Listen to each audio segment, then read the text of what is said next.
Hello दोस्तों, welcome to only UPSC. हमारे इस डेली करंट अफेयर्स के सेशन में आप सभी का बहुत बहुत स्वागत है। आप सभी अभी तक अगर हमारे इस चैनल को सब्सक्राइब नहीं किया तो सब्सक्राइब कर लीजिए और सब्सक्राइब करते हुए बेल आइकन ज़रूर दबाएं ताकि नोटिफिकेशन आप सभी को मिल पाए। हमारा इसी नाम से ओनली यूपीएससी नाम से टेलीग्राम चैनल है। आप सभी वहाँ पे जा सकते हैं, उसका लिंक डिस्क्रिप्शन बॉक्स में डाल दिए हैं और वहाँ जाएंगे आप सभी को पीडीएफ मिल सकते हैं। इसका पीडीएफ मिल जाएगा और भी क्लास के पीडीएफ मिल जाएंगे और भी क्लास आपको मिल जाएगा वहाँ से और मटेरियल भी मिल जाएगा। तो चलिए अपने इस कार्यक्रम की शुरुआत करते हैं। हाल ही में किस उत्तर पूर्वी राज्य के कार्बी आंगलोंग जनजातीय समुदाय से संबंधित आतंकी संगठित रूप से आत्मसमर्पण किए हैं? तो इसका सही आंसर होगा असम। असम में कुछ आतंकी संगठन थे जो क्षेत्रीय समुदाय के लोग रहते थे, वहाँ जनजातीय थे जो एक आतंकी संगठन का काम करते थे। जो 5 आतंकी संगठन थे, उन्होंने लगभग उनकी संख्या 1040 के आसपास थी। उन लोगों ने आत्मसमर्पण कर दिया है। वहाँ के सर्वनाश होने वाले जो सीएम है, उनके द्वारा एक सभा बुलाई गई और उस सभा में उन लोगों ने आत्मसमर्पण किया गया। इनसे पूछा गया कि आप सब इस तरह से क्यों, आप सभी अभी तक कहाँ थे और ये ऐसा क्यों कर रहे हैं, कि क्या प्रॉब्लम हुई? तो जो उन्होंने कहा कि आप सभी, ये जो शासन रेगुलेशन अच्छा चल रहा है तो हम भी चाहते हैं कि हमें भी मुख्य धारा में लाया जाए और ये सब काम अब छोड़ रहे हैं। तो पूछे कि अभी तक कहाँ थे, तो बताए कि यहाँ कार्बी आंगलोंग में और जो हमारा मेघालय की पहाड़ियाँ हैं उन समय ये रहा करते थे। तो आगे चल के इसका एक्सप्लेनेशन देखते हैं। प्रधानमंत्री सर्बानंद सोनोवाल की मौजूदगी में गुवाहाटी के एक कार्यक्रम में कार्बी आंगलोंग जिले के 5 आतंकी संगठनों ने, जिसमें से 1040 आतंकवादी थे जिन्होंने औपचारिक रूप से अपने हथियार डाल दिए, आत्मसमर्पण कर दिए हैं। इन सब में से जो 5 आतंकी संगठन थे जिसे केपीएलडी कहा जाता है, जिसमें Karbi Karbi people's liberation tiger कहा जाता था और people's democratic council of Karbi Longri कहा जाता था। कार्बी लोंगरी नेका हिल्स लिबरेशन फ्रंट कहा जाता था इनको, ये तीसरे हो गए। और चौथा है कुकी लिबरेशन फ्रंट, ये चौथा हो गया। और पांचवा है यूनाइटेड पीपल्स लिबरेशन आर्मी। ये 5 संगठन थे जिनके द्वारा इन सब क्षेत्रों में रहा करते थे।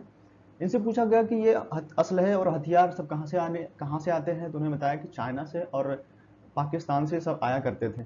बोले साहब आप टेंशन मत लीजिए, अब ये सब छोड़ दिए हैं और हमें बस मुख्य धारा में, राजनीति के मुख्य धारा में लाया जाए। इनके द्वारा 1333 गोलियां थी। मतलब ये सब नहीं देखा जाएगा, बस ये देखा जाएगा कितने थे और क्या नाम था, कौन से समुदाय थे, बस ये देखा जाएगा, बाकी और कुछ नहीं पूछा जाता है। वैसे आजकल काफ़ी दिनों से नॉर्थ ईस्ट जितने राज्य हैं चर्चा में बहुत हैं। तो आने वाले विगत वर्षों में कुछ, जो आने वाले जो भविष्य में एग्जाम होंगे उनमें ऐसे क्वेश्चन पूछ सकते हैं इन सब के बारे में, तो थोड़ा ध्यान रखिएगा, देखिएगा। आगे अपना क्वेश्चन देखते हैं। ये क्वेश्चन है, ये मैंने मैप साझा किया है। ये मैप है असम का। ये मैंने इकोनॉमिक टाइम का जो कटिंग साझा की है आप सभी के, मैंने वहीं से लिया है। और ये संविधान के अनुसूची अनुसूची 6 में इन 4 राज्यों को विशेष दर्जा दिया गया है और 4 राज्यों के इन विशेष क्षेत्र को दर्जा दिया गया है, जिसमें से अभी ये है कार्बी आंगलोंग। इसमें भी मतलब रहा करते थे वो, जिन्होंने आत्मसमर्पण किया, जो समुदाय रहा करते थे यहाँ पे। फिर असम का यह है, बोडोलैंड है, यहाँ खासी है, यहाँ जैंतिया है, यहाँ गारो है, जो इनका ऑटोनॉमस रेंज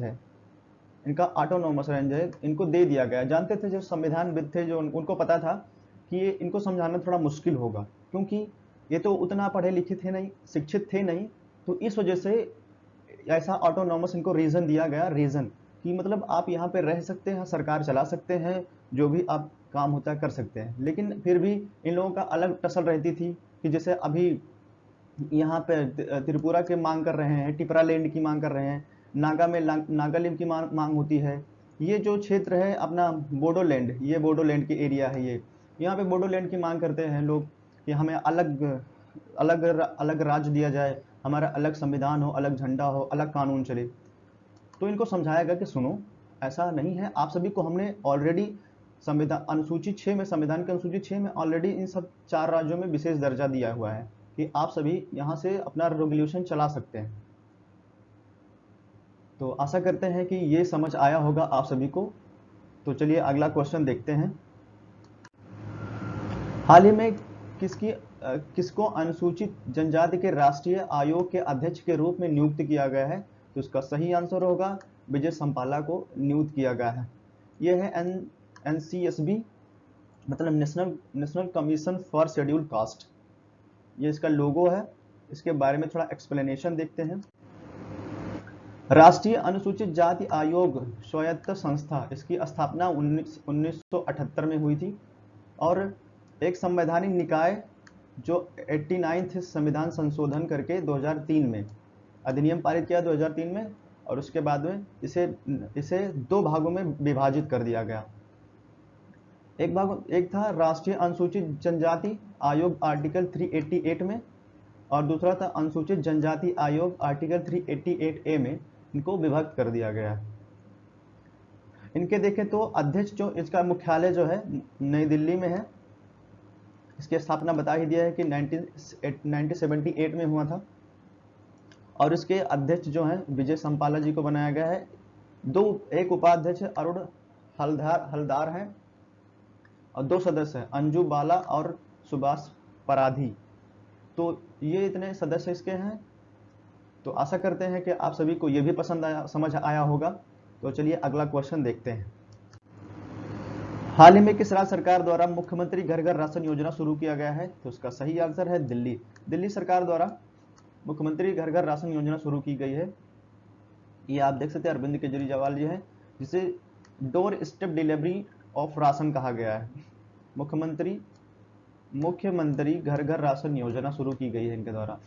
ऐसे हमारे 2 ही यूनियन टेरिटरी हैं, एक दिल्ली है, एक पौंडीचेरी है, जिसमें मुख्यमंत्री है, वहाँ सीएम है। पौंडीचेरी में अभी जो वहाँ के सीएम है उन्होंने अपना इस्तीफा दे दिया। उनसे कहा गया कि अपना विश्वास प्रस्ताव पारित करिए, अपना विश्वास मत दीजिए। तो उनसे नहीं हो पाया, क्योंकि वहाँ के जो विधायक थे, 14 विधायक थे, उन्होंने अपना इस्तीफा दे दिया था। तो इस वजह से उनकी सरकार गिर गई। तो आगे देखते हैं, इनका एक्सप्लेनेशन देखते हैं। मुख्यमंत्री घर घर राशन योजना को दिल्ली के मुख्यमंत्री अरविंद केजरीवाल के द्वारा शुरू की गई है, जो एक कॉन्फ्रेंस के द्वारा इन्होंने अपना एक औपचारिक रूप से इसका उद्घाटन किया है। इस योजना के अंतर्गत दिल्ली वासियों को घर घर राशन मुहैया कराया जाएगा, जिससे दिल्ली के लोगों को बाहर जाने की उतना जरूरत नहीं पड़ेगी। जो बाहर जाते थे, इससे क्या होता था कि जो दुकानदार होता था, रिटेलर होता था, उनसे या तो बहुत बड़ी लंबी लाइनें लगानी पड़ती थी, और जो रिटेलर होता था वो बदतमीजी करता था, कभी कभार ठीक से कभी कुछ कम कर लेता था, कभी कुछ कह देता था। तो इससे ज़्यादा प्रॉब्लम होती थी लोगों को। तो ये सारी चीज़ों की देखते हुए इन्होंने ऐसा योजना चलाया है। जो यहाँ के मुख्यमंत्री जी हैं, इनके द्वारा ऐसा बहुत ही सारे अच्छे योजनाएं चलाए गए हैं। तो आशा करते हैं कि ये भी आपको थोड़ा पसंद आया होगा, समझ आया होगा। अगला क्वेश्चन देखते हैं। हाल ही में राष्ट्रपति ने किस केंद्र शासित प्रदेश में राष्ट्रपति शासन लगाया है? तो इसका सही आंसर है पांडिचेरी। माफ करिएगा, थोड़ा गलत हो गया, पौंडीचेरी इस समय नाम इसका कर दिया गया है। ये है यहाँ के नारायण स्वामी, यहाँ के मुख्यमंत्री थे, जिन्होंने अभी इस्तीफा दे दिया है। यहाँ प्रेसिडेंशियल रूल लग गया है, राष्ट्रपति शासन। अभी हमने बताया ना कि इनसे जब विश्वास मत को साबित करने के लिए कहा गया वहाँ के राज्यपाल द्वारा, तो इन्होंने बस विश्वास मत नहीं कर पाया, क्योंकि इतने विधायक तो थे नहीं, क्योंकि इस्तीफा ऑलरेडी विधायक दे चुके थे। तो इस वजह से इनकी सरकार गिर गई है। तो इस वजह से वहाँ पे राष्ट्रपति शासन लग गया है। अब राष्ट्रपति शासन कितने तरीकों से लगता है, ये आगे हम देखते हैं एक्सप्लेनेशन में। भारतीय संविधान के अनुच्छेद 352 के अनुसार, भारतीय जो अनुच्छेद हमारा संविधान का अनुच्छेद 352 के अनुसार कहता है कि यदि भारत के राष्ट्रपति को लगता है कि बाहरी आक्रमण, ये देख सकते हैं, बाहरी आक्रमण या सशस्त्र विद्रोह हो रहा है, तो भारत की सुरक्षा को खतरा हो, तो राष्ट्रपति पूरे भारत में राष्ट्रपति क्या है कि पूरे भारत में या किसी एक पर्टिकुलर एरिया में, एक निश्चित एरिया में आपातकाल की घोषणा कर सकता है। ये आर्टिकल 352 कहता है। आर्टिकल 360 कहता है कि राष्ट्रपति के 360 के तहत राष्ट्रपति के पास वित्तीय आपातकाल जो होता है उसकी घोषणा करने की शक्ति राष्ट्रपति के पास होती है। अगर राष्ट्र में वित्तीय आपातकाल हो गई है तो इस सिचुएशन में आर्टिकल 360 के तहत राष्ट्रपति आपातकाल घोषित कर सकता है।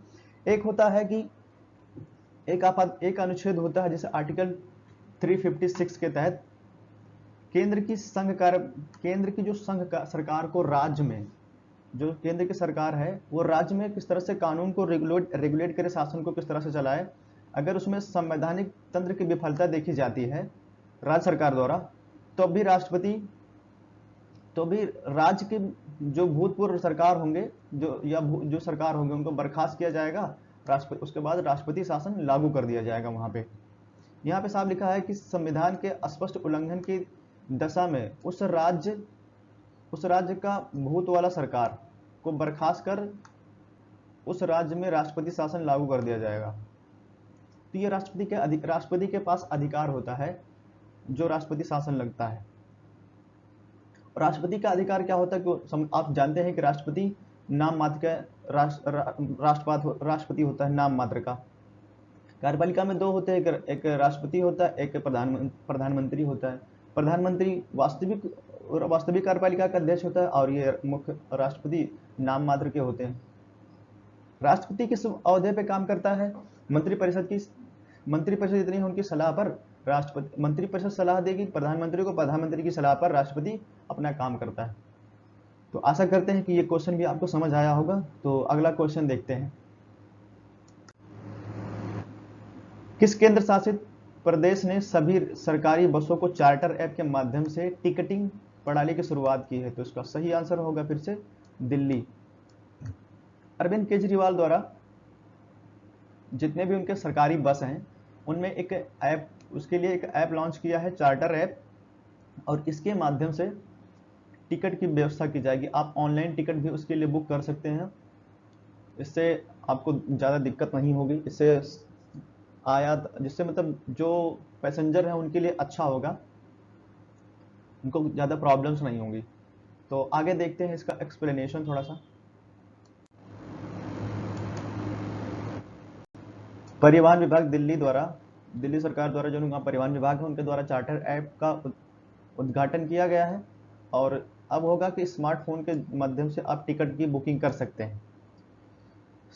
दिल्ली सरकार के परिवहन विभाग द्वारा डीटीसी बसों में अब कागज की जितने भी टिकटें होंगी उसको बंद किया जाएगा, और अब मोबाइल के जरिए ही आप ई टिकटिंग की व्यवस्था की जाएगी, जिससे पैसेंजर को प्रॉब्लम्स नहीं होगी ज़्यादा, और जो कंडक्टर्स हैं उनको भी ज़्यादा प्रॉब्लम्स नहीं होगी। आप कंडक्टर जाएगा, आप अपना टिकट जो ई टिकट है आप मोबाइल से ही दिखा दीजिए और सारे काम ओके। तो बस इसके लिए एक इंफॉर्मेटिव क्वेश्चन था, तो आशा करते हैं कि ये भी आपको समझ आया होगा। थोड़ा आप इसको भी ध्यान में रख सकते हैं क्योंकि दिल्ली का है, तो कुछ क्वेश्चन पूछ सकते हैं छोटे एग्जामों में। हाल ही में सिलीगुड़ी से ढाका रेल सेवा की घोषणा की गई है। यह किस राज्य से सीधा जोड़ती है? तो इसका सही आंसर होगा पश्चिम बंगाल से। ये सीधा बांग्लादेश को जोड़ता है। भारत और बांग्लादेश के बीच की ये तीसरी रेल है जिसका उद्घाटन हुआ है दोनों देशों के मुख्यमंत्रियों द्वारा, वहाँ के प्रधानमंत्री और यहाँ के मुख्यमंत्री द्वारा इसकी शुरुआत की गई है। तो अभी देखते हैं अगला, इसका एक्सप्लेनेशन देखते हैं। सिलीगुड़ी पश्चिम बंगाल का एक क्षेत्र है जो सिक्किम के नीचे से थोड़ा पड़ता है, जो सिलीगुड़ी हमारा जो है कॉरिडोर वो नॉर्थ ईस्ट राज्य से हमको जोड़ता है, और यही है जिसको चिकन नेक कहा जाता है। अभी हाल ही में बांग्लादेश की 25 फरवरी को स्वतंत्रता दिवस मनाया गया। इसी के अपेक्षा में भारत सरकार द्वारा और बांग्लादेश सरकार द्वारा तीसरी यात्री ट्रेन की शुरुआत की गई है। यह ट्रेन 26 मार्च से सिलीगुड़ी से न्यू जलपाईगुड़ी की शुरुआत की गई है बांग्लादेश में। इससे पहले 2 ट्रेनें होती थी भारत और बांग्लादेश के बीच चलाई जाती थी, जिसका नाम मैत्री एक्सप्रेस था और बंधन एक्सप्रेस था। ये तीसरा ट्रेन है जिसे न्यू जलपाईगुड़ी कहा गया है। तो आशा करते हैं कि आप सभी को ये भी क्वेश्चन पसंद आया होगा, समझ आया होगा। तो आज के लिए इतना ही, कल फिर मिलते हैं। Thank you, watch this video.